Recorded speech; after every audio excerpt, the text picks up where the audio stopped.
Get ready. Be teachable. Have an expectant heart. Build your faith. Draw closer to God. Have the right foundation to build things that will last a lifetime. This is Jesus the Great Light World Harvest Ministry. Isang mapagpalang araw po sa bawat isa. Mula sa ating mga tahanan, ating purihin ang ating Diyos. Hallelujah! Tayo ay nagagalak dahil ngayong araw ng linggo ay ating sasambahin at pupurihin ang Diyos. Kami po ang Jesus the Great Light World Harvest Ministry at kayo po ay wini-welcome namin sa aming pananambahan ngayong araw ng linggo. Ang aming pananambahan ay ginaganap tuwing linggo ng umaga sa Amore Gymnasium. Ngunit ngayon, kami po ay lubos na nagpapasalamat dahil kami ay tinanggap nyo sa inyong mga tahanan. Palakpakan po natin yung mga nag-host. Kami po ay nagpapasalamat sa inyo, sa mga nag-welcome, sa bawat tahanan. Hallelujah. Kung meron kang katabi ngayong umagang ito, sabihin mo sa iyong katabi, the Lord is good. Mabuti siya sa ating buhay. Amen. Hallelujah. Bago natin simulan na awitan at sambahin ng Panginoon, tayo po muna ay manalangin. Aming Ama, pinupuri ka namin at pinapasalamatan sa oras na ito na kami ay magpupuri at mananambahan. Mula sa aming mga tahanan, Panginoon, maranasan namin, Panginoon, ang iyong presensya, ang iyong kadakilaan, Panginoon, ang iyong pagmamahal, ang iyong mga himala, Panginoon. Salamat po, Panginoon, dahil kami ngayon ay wala sa banig ng karamdaman. Kundi kami, Panginoon, ay nagpupuri sa inyo. Kaya ngayong umaga, Panginoon, amang ibibigay ang pinakamalakas naming papuri, ang pinakamalakas naming pag-awit sa iyo, Panginoon. Aawitan ka namin at pupurihin na may pagmamahal, Panginoon. Maraming salamat po, Panginoon. Ito po ang aming dalangin sa pangalan ni Jesus. Amen at amen. Palakpakan natin ang Diyos. Ating purihin ang Diyos ng may pagmamahal. Hallelujah!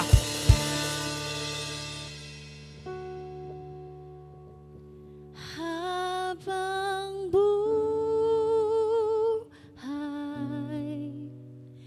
papupurihan ka.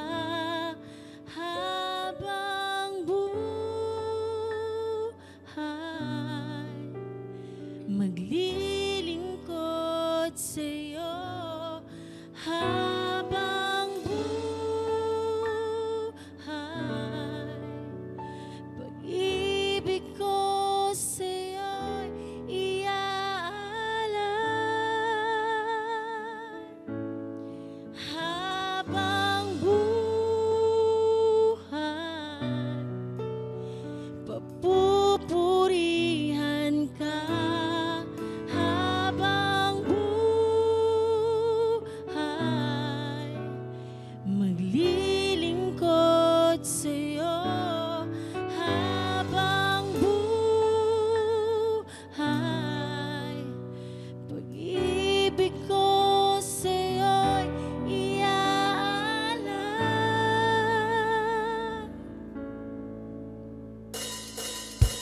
Mahal na mahal kita, Panginoon. Mahal na mahal kita, Panginoon. Hallelujah! Kailan may di kita ipagpapalit, pagkat sa piling mo'y langit. Mahal na mahal kita, Panginoon. Mahal na mahal kita, Panginoon. Mahal na mahal. Mahal na mahal kita, Panginoon. Kailan may di kita ipagpapalit, pagkat sa piling mo'y langit. Mahal na mahal kita, Panginoon. Habang buhay,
mahal na mahal kita.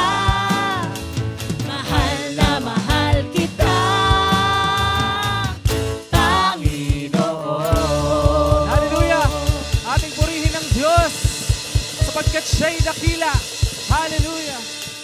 Patuloy natin purihin ang Diyos.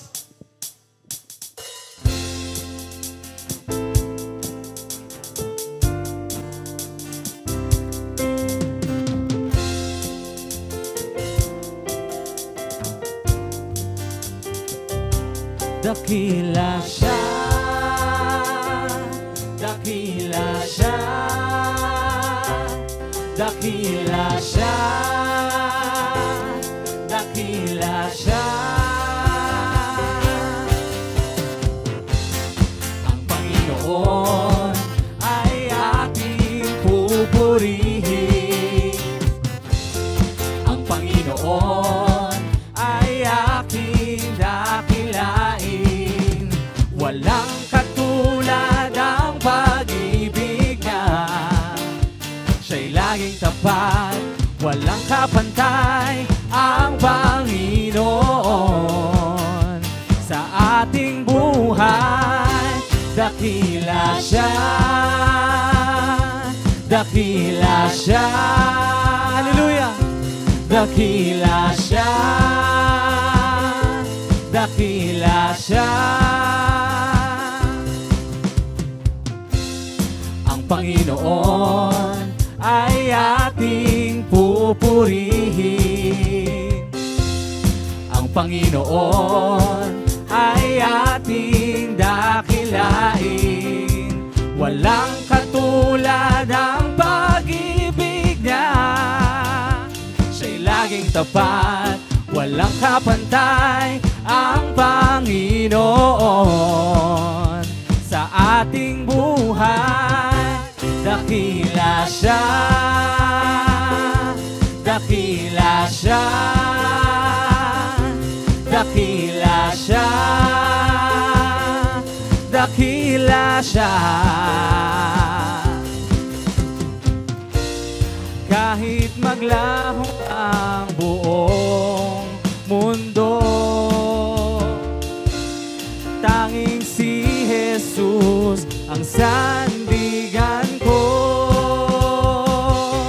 Dakila siya, dakila siya, dakila siya,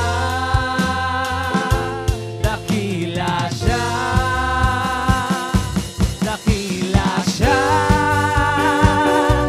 dakila siya, dakila siya, dakila siya, dakila siya. Hallelujah! Ang ating Diyos ay dakila. Wala siyang kapantay. Wala makapapantay sa kadakilaan ng Diyos. As we continue to worship the Lord, I want us to think na walang kahit anuman na makakapantay sa kadakilaan ng Diyos. Walang anumang bagay, walang anumang pangalan ang humihigit sa pangalan ng Panginoong Jesus. Tanging sa Kanya lamang matatagpuan ang kapayapaan, ang kagalakan, Panginoon. Salamat po, Panginoon, sa iyong presensya ngayong umaga. Salamat po, Panginoon. Hallelujah.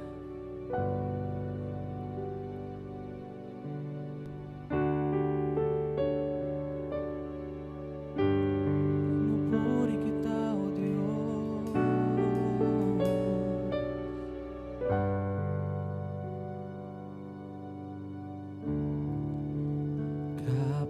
Kapayapaan nagmumula sa iyo.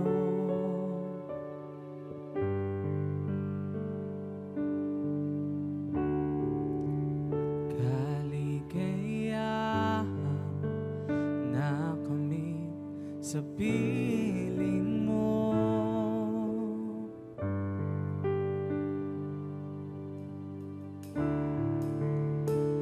Kapayapaan nagmumula sa iyo.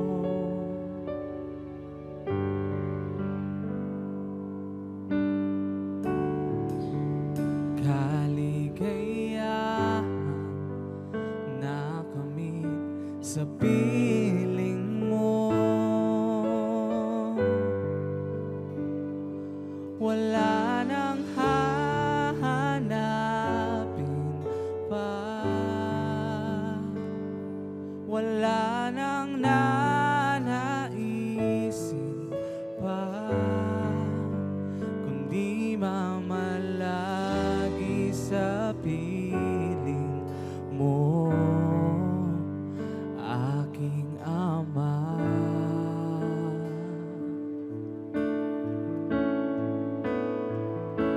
Wala nang papantay sa iyo,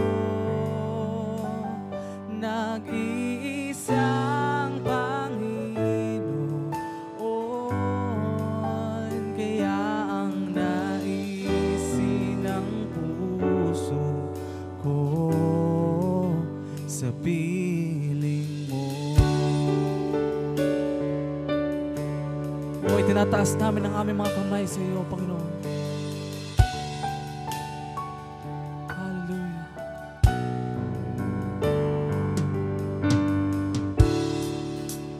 Kapayapaan nagmumula sa iyo.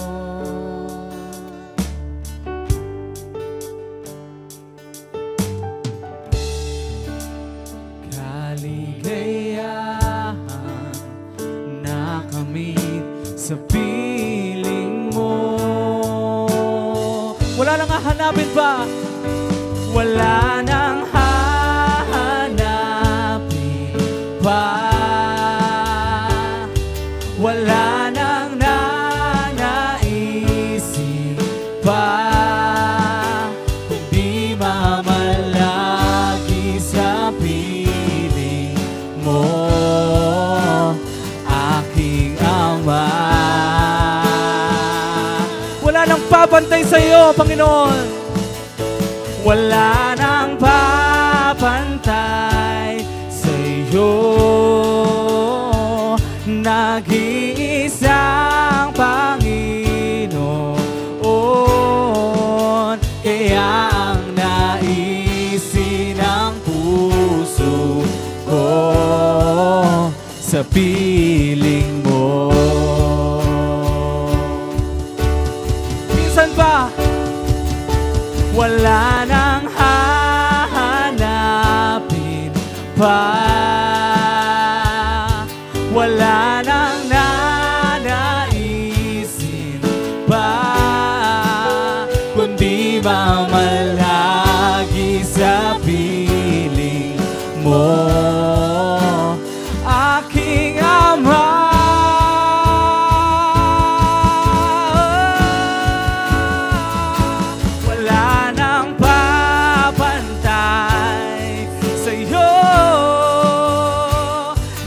Nag-iisang Panginoon,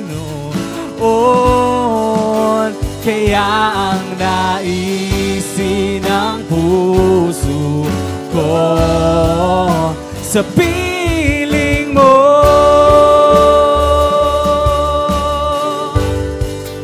sa piling mo.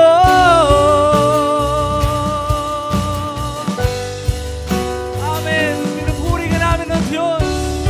Wala kang kapantay.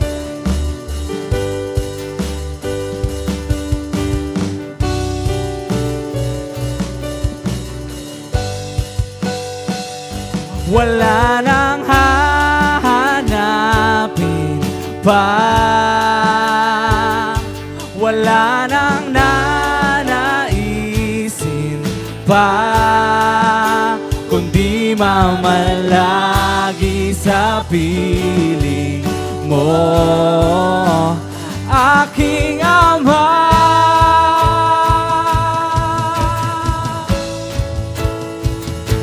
Wala nang papantay sa iyo, nag-iisang Panginoon, kaya ang naisin ng puso ko, kaya ang naisin ng puso ko, kaya ang naisin ng puso ko sa piling mo,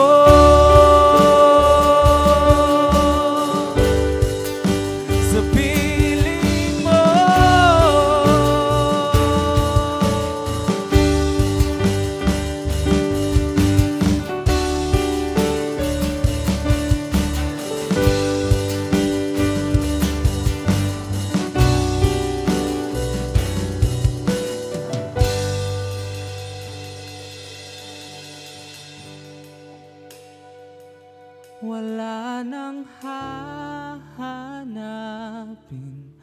pa.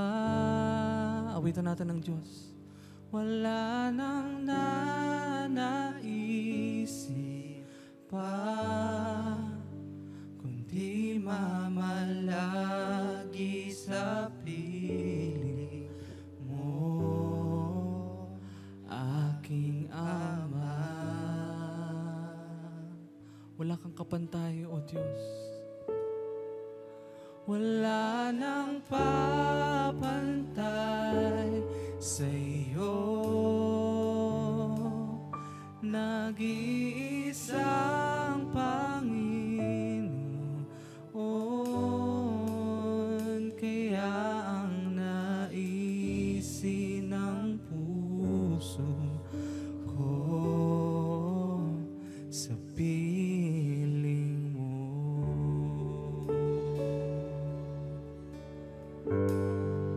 Aming Ama, wala kaming ibang naisin sa aming buhay, kundi ang makapiling, Panginoon, ng iyong presensya. Wala kaming ibang nais, Panginoon, kundi mamalagi sa piling mo. Dalangin namin, Panginoon, ang pagkilos mo sa aming buhay. Sapagkat alam namin, Panginoon, na sa iyo lamang magmumula, Panginoon, ang pagmamahal, ang kapayapaan, Panginoon. Hallelujah. Sa iyo po namin inaalay, Panginoon, ang lahat ng aming papuri, pasasalamat at pagsamba. Sa pangalan ni Jesus. Amen.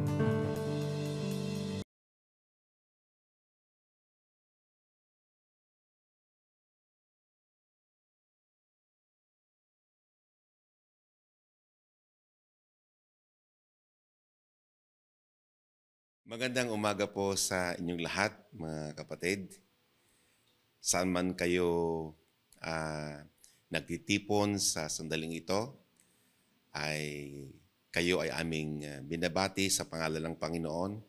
Sumayin niyo ang kapayapaan ng Diyos. Purihin ang Panginoon. Malaki ang aming hangarin na kayo sana ay makaharap ng personal. Subalit, wala tayong pagkakataon sa ganoong paraan. Kaya ang ating pong simbahan, ang Jesus the Great Light, World Harvest Ministry, na nagsasagawa ng isang tiyak na layunin na ang salita ng Panginoon ay maiparating po namin sa inyo. At salamat sa inyong pagdating. Ang ganitong gathering ay isang hakbang na ang simbahan natin ay pumunta kung saan kayo naroon upang ang mensahe ng pag-ibig ng Panginoon ay inyong marinig. Alam namin, katulad din namin kayo, naghahangad na makaunawa kung ano ang salita ng Panginoon at maiugnay natin ang ating sarili sa Kanya. Purihin ng Panginoon. Hiniling ko po ang inyong pakikisa. Ito ay bahagi ng pagbibigay ng salita ng buhay. Pagkatapos po nito ay ang mga leader na nasa inyong piling ay mananalangin para sa inyo. Kaya mahalaga po na makinig na mabuti upang tumanggap ng pagpapala mula sa ating Panginoon. Hallelujah. Kung tatanungin ko po kayo, ano nga ba ang nais ng Diyos para sa iyo? Ito ba ay iyong naiisip? Ito ba ay iyong ibig malaman? Alam po ba ninyo na mayroong nais ang Panginoong Jesucristo sa bawat isa? Ako, tayong lahat, mayroong ibig si Jesus para sa atin. At iyon ay kinakailangan iyong malaman. Na ikaw ay nasa isip at nasa puso ng Panginoon at mayroon siyang iniisip na magandang bagay na para lamang sa iyo. Purihin ang Panginoon. pagbibigay ako ng ilang mahahalagang talata na tutulong sa iyo upang iyong malaman mula sa mga salita ng Panginoon kung ano ang nais ng Diyos sa iyo. Opo, ang Biblia ay nasulat na po ito ng higit sa 2,000 taon. Hindi pa tayo pinapanganak. Mayroon ng kalooban ng Diyos para sa atin. Ito ang dahilan kung bakit ang ating simbahan ay nagsagawa ng ganitong uri ng pagtitipon na tinawag natin simbahay. Ibig sabihin, ang ating simbahan na nagtitipon dito sa Amore ay pumunta sa inyong lugar upang kayo ay aming pong makadaupang palad. Tingnan natin ang mga mahahalagang salita ng Diyos. Una, sa 2 Pedro, talatang 3, o kabanatang 3, talatang 9, ito ang sinabi po niya, ang Panginoon ay hindi nagpapabaya sa kanyang pangako, gaya ng inaakala ng ilan. Hindi pa niya tinutupad ang pangakong iyon alang-alang sa inyo. Binibigyan pa niya ng pagkakataon ang lahat upang makapagsisi at tumalikod sa kasalanan sapagkat hindi niya nais na may mapahamak. Isa sa mahalagang talata na malaman po natin na ang ibig ng Panginoon pala ay hindi tayo mapahamak. Ano ang kapahamakan na binabanggit dito? Ito ang kapahamakan na bunga ng ating paglayo sa Kanya o bunga ng ating kasalanan. Napawalay tayo sa Kanya. Napalayo tayo sa Kanya. Ito ang dahilan kung bakit hindi natin nabibigyang halaga ang pagpunta sa mga pagtitipon na nauukol sa Diyos. Ito ang dahilan kung bakit hindi ito natin bibigyan ng pansin dahil hindi natin alam na tayo ay ibig ng Panginoon na makalapit sa Kanya. Ayon ng Panginoon na tayo po'y mapalayo. Paano nga ba napalayo ang isang tao? Napalayo tayo dahil sa ating pong nagawang pagkakasala. Opo, tayong lahat ay nagkaroon ng kasalanan, nakagawa ng kasalanan. At ito ang dahilan kaya tayo po'y napalayo sa Diyos. Subalit, napakabuti ang Panginoon. Sabi nga po niya sa 2 Samuel chapter 4, verse 14, napakagandang pangako ng Diyos o salita ng Diyos para malaman natin ito nga talaga ang nais ng Panginoon sa atin. Ang sabi po niya, mamamatay tayong lahat at matutulad sa tubig na matapos matapon ay hindi na mapupulot muli. Kung hindi man ibinabalik ng Diyos ang buhay ng isang patay, ginagawa naman niya ng paraan, mabalik ang isang napatapon. Opo, di po ba napakagandang talata yung unang binasa natin? Ayaw ng Panginoon na mapahamak tayo at tayo nga po ay napawalay at bagamat tayo napawalay o hindi na tayo makabalik sa Panginoon sa ganang atin, napakaganda. Gumagawa pala ng Diyos ang paraan upang makabalik tayo sa Kanya. Iniisip ko na ang isang parang yan ay itong pagtitipon na ito upang ikaw ay mailapit namin sa Panginoon, upang ikaw ay makabalik sa Panginoon. So anong nais po ng Diyos? Opo, ang napawalay ay makabalik sa Kanya. Hindi ka man makababalik sa ganang iyo. Dahil tayo nga po ay, dahil sa kasalanan, tayo ay napawalay sa Kanya. Hindi lamang tayo napawalay, naligaw tayo. Hindi natin alam ang daan pabalik sa Diyos. Sa ganitong paraan, kailangan po natin ng tulong. Kailangan nating may mga tao na magsisilbing gabay upang makabalik tayo sa Diyos. At totoo na ang pagmamahal ng Panginoon sa iyo ay gayon na lamang. Dahil binigyan ka ng Panginoon ng mga taong magsisilbing iyong gabay upang alam mo ang iyong gagawin.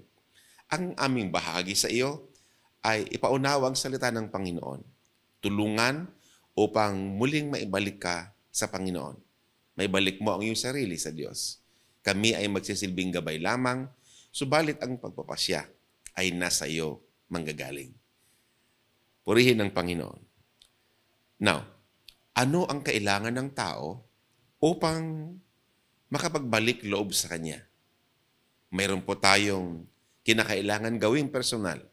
Kung ibig natin makabalik sa Diyos, mayroon kang gagampanan na ikaw lamang ang maaring gumawa nito. Hindi namin ito maaring gawin para sa iyo. Ito ay personal mong gagawin upang makabalik ka sa Panginoon.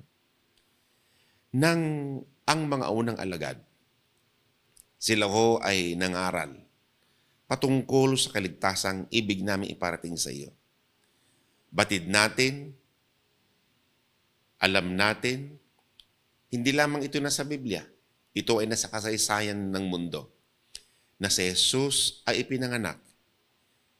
Siya ay nabuhay, namatay, at nabuhay na maguli. At sa kanyang pagkabuhay na maguli,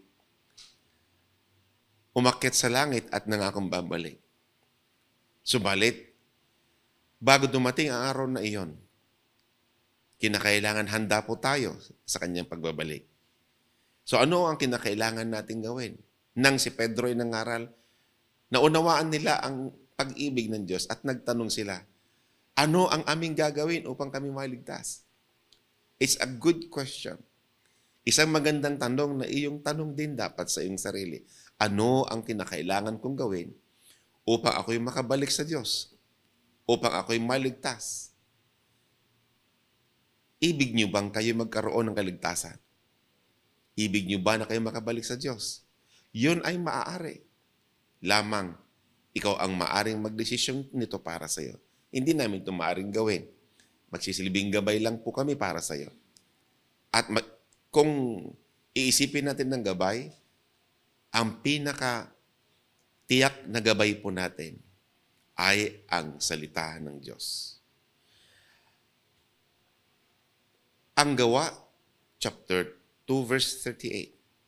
Sagot ito sa tanong ng mga nanonood kay Pedro nang ipangaral ni Pedro na si Jesus ay muling nabuhay at kailangan pagsisihan nila ang kanilang mga kasalanan. Nagtanong sila, anong kailangan namin gawin upang kami maligtas? Ito ang sinagot ni Pedro sa kanila. At ito din ang sagot ng Biblia sa iyo. Kung ang iyong tanong, Pastor, anong kinakailangan kong gawin upang maligtas? Pakinggan ang salita ng Panginoon.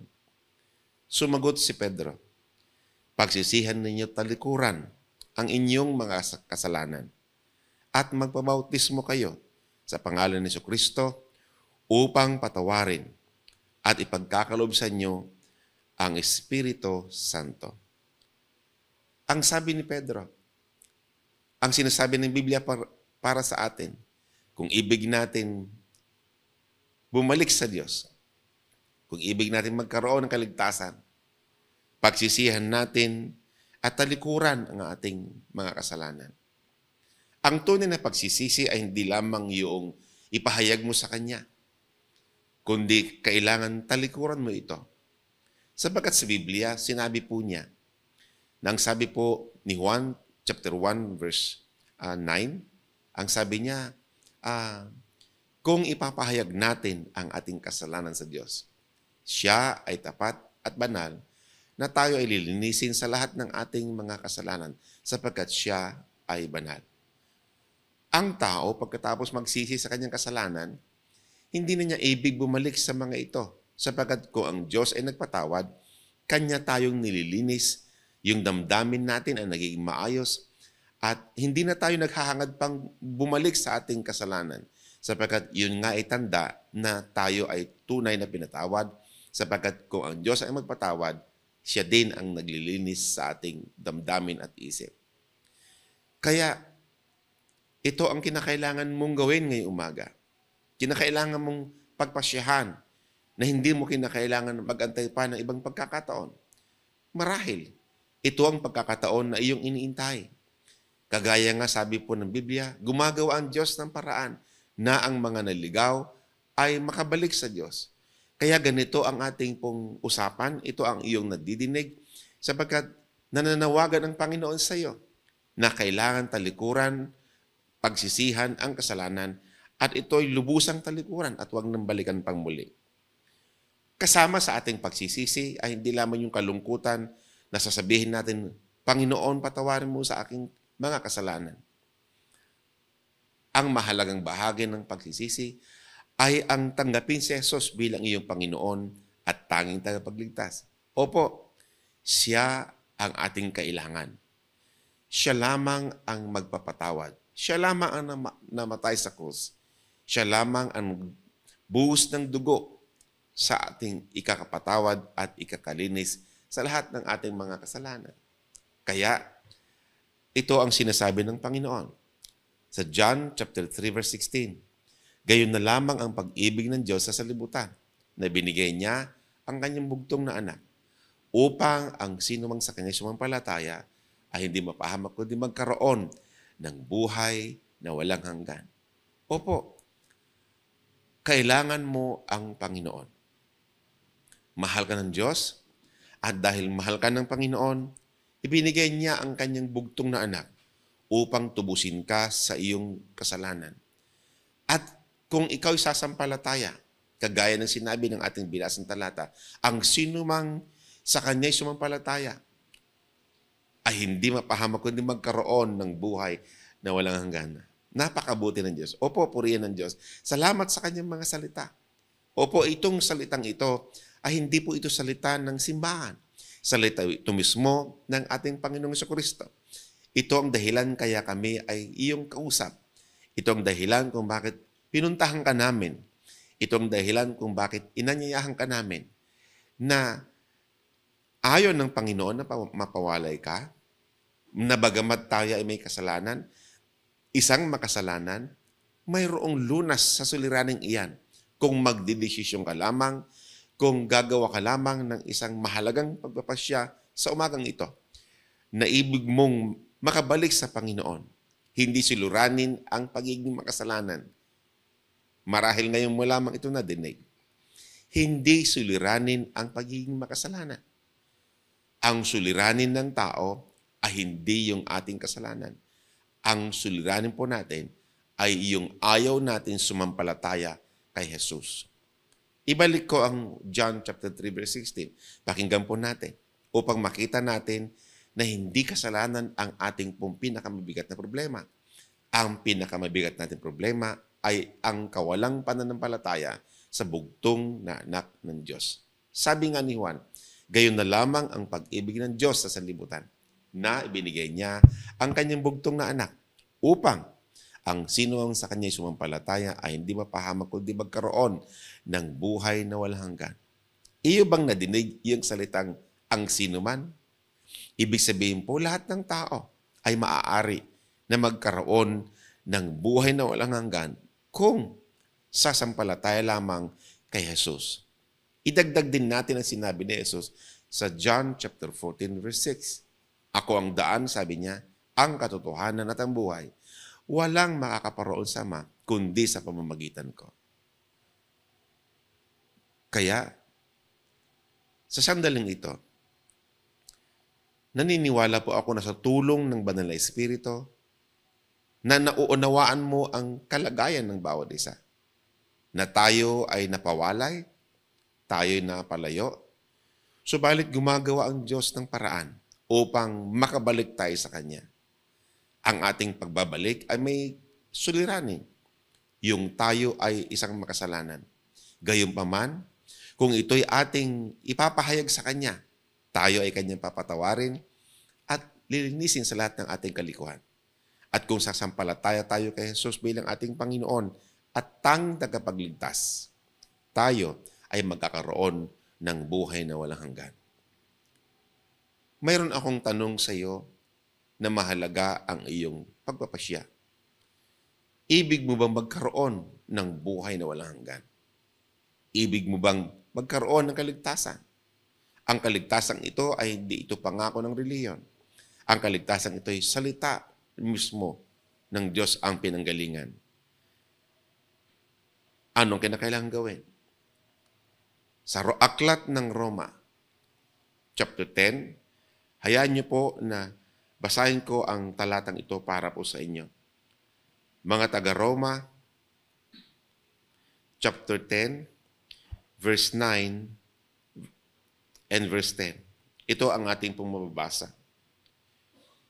Kung ipahahayag ng iyong labi na si Jesus ay Panginoon at buong puso kang sasampalataya na siya muling binuhay ng Diyos, maliligtas ka.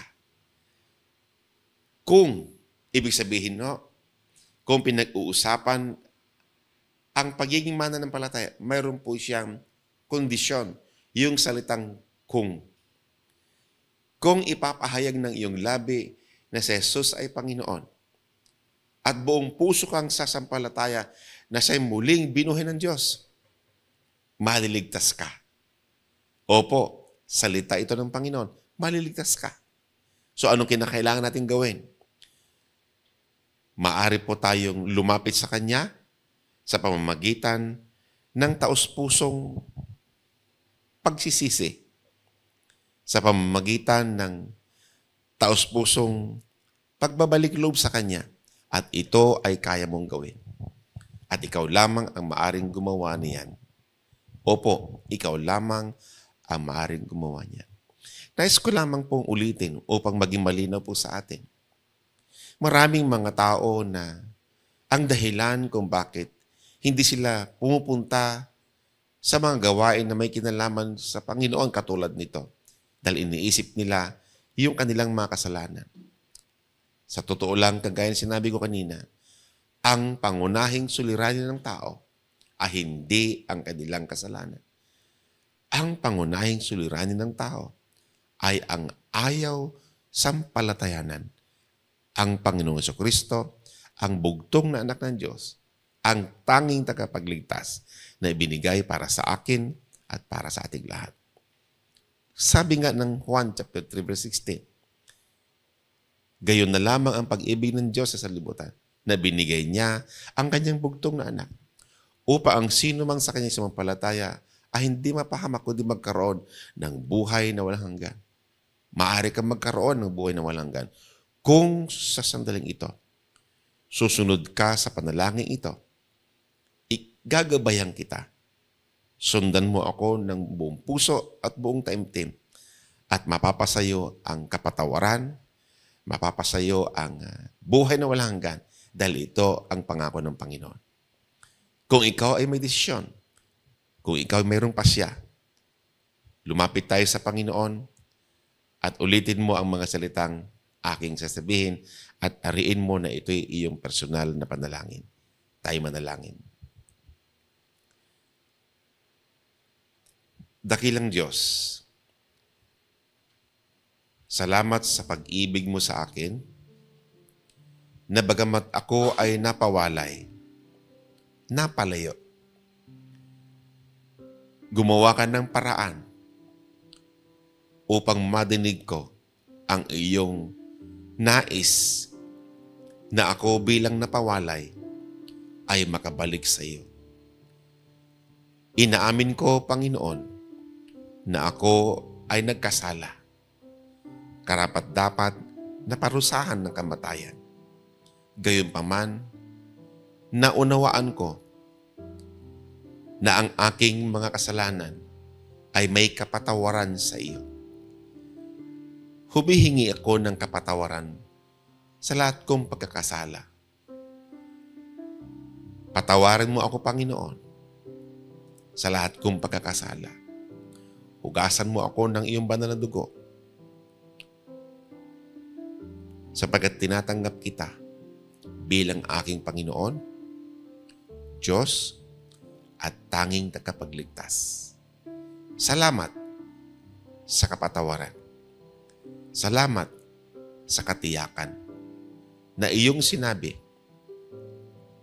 kung sasampalataya kami ay maliligtas. Salamat, Panginoon, sa kaligtasan na ngayon ay aking nakamtan. Dahil si Jesus na ang aking Panginoon. Ito ang aking dalangin Sa pangalan ni Jesus. Amen. Purihin ang Diyos. Binabati ko po kayo. Ang lahat ng sumunod sa panalangin ay aking binabati. Alam nyo, hindi simple yung ginawa natin. Yun ho ay hakbang na itinuturo ng Biblia. Ang sabi nga sa chapter 1 verse 12, ang nakalagay po dito, ang sabi niya, kung ating pong tatanggapin ang Panginoong Jesucristo at sasampalataya sa kanyang pangalan, bibigyan tayo ng karapatan na maging anak ng Diyos. Dahil sumampalataya ka sa Panginoong Jesucristo, ikaw ngayon ay ganap ng anak ng Diyos. Hindi ka na maituturing na napawalay. Hindi ka na maituturing na napalayo sapagkat nakabalik ka na sa Panginoon. Bilang inyong pastor, mayroon lamang po akong nais ipaalala. Ano ang gagawin natin pagkatapos nating tanggapin ng Panginoon? Ano ang ating gagawin pagkatapos na tayo naging anak ng Panginoon? Kagaya ng isang batang isinilang, kapag siya ay pinanganak sa hospital, iniuwi siya sa kaniyang bahay. Kagaya mo, na pinanganak sa espiritual, kailangan mayroon kang espiritual na bahay. Mayroon ka dapat espiritual na family. Kaya inaanyayahan ka namin na maging bahagi ng mga pagtitipon na ginagawa po ng ating simbahan. Maari mong malaman ang kabuuan o ilan sa mahahalagang bagay tungkol sa sinabi ko sa taong nag-iakag sa iyo. Sila ang magsisilbing iyong gabay upang ang iyong bagong buhay na nakaugnay sa Panginoon ay nagpapatuloy, lumalago hanggang sa ang Panginoon ay dumating. Mahalaga na manatili ka sa aral na ito dahil ang Panginoon na ating sinasampalatayanan ay magbabalik siya. Hayaan mong paalalahanan kita, bigyan kita ng kagalakan na ngayon Kristiyano ka na, ay maaari mo nang hintayin ang pagbabalik ng Panginoon na kanyang sinabi. Alam niyo po ba na ang Panginoong Jesucristo ay magbabalik gaya ng sinabi po niya? Hayaan niyo basahin ko po ang mga talatang ito na magpapaalala sa atin na ang ating Panginoon ay magbabalik gaya ng kanyang sinabi. Sa aklat po ng mga gawa, chapter 1, ito nakalagay po, napakagandang talata na magpapaalala po sa inyo. Purihin ng Panginoon. Ang sabi po dito, subalit, tatanggap kayo ng kapangyarihan pagbaba sa inyo ng Espiritu Santo at kayo magiging mga saksi ko sa Jerusalem, sa Judea, at Samaria hanggang sa dulo ng daigdig. Kapag ikaw pa rin sumampalataya sa Panginoon, tatanggap ka ng Espiritu Santo bilang katibayan na ikaw ay anak ng Diyos. At dahil nasa iyo ang Espiritu Santo, maaari kang magkwento sa iba patungkol sa ginawa ni Jesus na pagniligtas sa iyo. Hindi lang yun ang ibig kong malaman mo na ikaw ay puspos ng Espiritu ng Diyos. Ibig ko din malaman mo ang hinihintay ng mga maraming Kristiyano. Ito ang nakalagay sa Biblia. Pagkat sabi nito, sinabi ni Jesus, iniakyat sa langit habang ang mga alagad ay nakatingin sa Kanya at tatakpan siya ng ulap.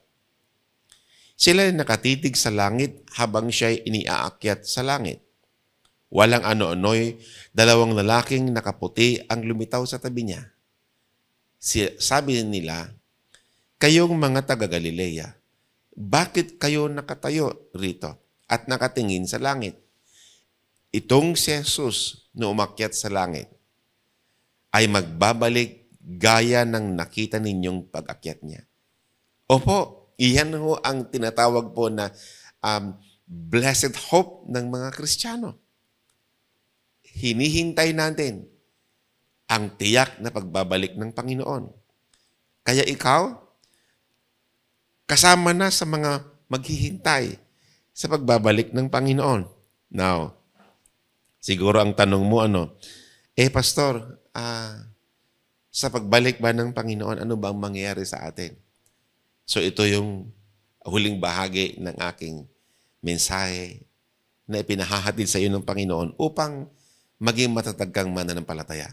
Opo, dahil ang Panginoon ang nagsabi, ang Biblia ang nagsabi, itong Jesus na nakita niyong inakyat sa langit ay siya ring Jesus na bababa. O, purihin ng Diyos. Hallelujah. Napakabuti ang Panginoon. Di po ba? Now, pakinggan po natin ang mismong salita po niya. Sa kanyang muling pagbabalik, ano bang kanyang gagawin? Exciting ito. Okay? Sabi po niya, huwag kayong mabalisa. Sumampalataya kayo sa Diyos at sumampalataya din kayo sa akin. Sa bahay ng aking Ama ay maraming silid. Kung hindi ito totoo, sasabihin ko ba sa inyong pupunta ako roon upang ipaghanda ko kayo ng matitirahan? At kapag naipaghanda ko na kayo ng matitirahan, ako'y babalik at isasama ko kayo upang kayo'y makapiling ko at kung saan ako naroon. Napakaganda. Yun pala ang ating pong inaasahan. Hindi lamang tayo naging anak ng Panginoon, hindi lamang tayo naging bahagi ng kanyang pamilya. Kaya pala tayo naghahantay sapagkat ito palang mundo. Hindi talaga ito ang ating tirahan. Iiwan po natin ito. At pagbalik ng Panginoon, sabi niya, kukunin niya tayo. Sa ngayon, naghahanda ang Diyos ng matitirhan natin. Hallelujah. At kapag ito ay naipaghanda na niya, sabi niya, babalik siya at kukunin tayo at isasama po niya tayo upang kung saan siya naroon ay naroon din tayo. Yun ang iyong pupuntahan. Kaya manatili kang matapat, magpakatatag ka, at lumago sa pananampalataya. Kaya purihin ng Diyos, sa Diyos ang papuri. Isasara ko ito sa panalangin. Pagkatapos po nito ay maglilingkod sa inyo ang mga kapatiran. Ipapanalangin nila kayo at upang maranasan ninyo ang kapangyarihan ng Panginoon. Manalangin tayo. Dakilang Diyos na makapangyarihan. Salamat sa buhay ng mga kapatid na nagbigay ng tiwala po sa inyo. Umaasa kami na libu-libong mga anghel ang nagdiriwang sa langit dahil sa isang kaluluwa na naligtas sa sandaling ito. Ang dalangin po namin, patuloy mo silang akayin tungo sa buhay na walang hanggan, tungo sa paglago, upang sa kanilang pagiging mananampalataya, nakahanda sila sa araw na ikaw ay bumalik. Panginoon, maraming salamat. Itong aming dalangin sa pangalan ni Jesus. Amen. Amen. Purihin ang Panginoon.